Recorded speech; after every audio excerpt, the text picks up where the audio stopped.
Reel ভিডিওতে ঢুকলেই ফেসবুকে দেখি যে কোরিয়ান ফেস মাস্ক। এই ফেস মাস্ক ইউজ করলে নাকি স্কিনটা একদম গ্লাসি স্কিন এবং সফট হয়ে যায়। তো আমিও ট্রাই করলাম। প্রথমত তিসি বীজগুলোকে একটা পাত্রে নিয়ে তারপর 2 কাপ পানি দিছি। এখানে 2 চামচ তিসি বীজ নিয়েছিলাম।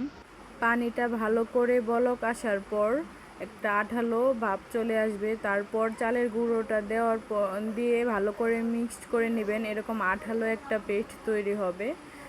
এই পেস্টটা মুখে লাগাতে একটু কষ্টকর, কারণ এটা অনেক ঘন হয়।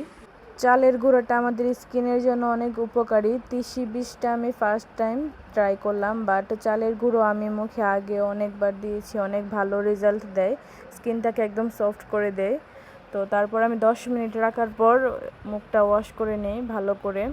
তো আপনারা প্রথমবার দেওয়ার পরেই ভালো একটা রেজাল্ট পাবেন আশা করি। একটানা 7 দিন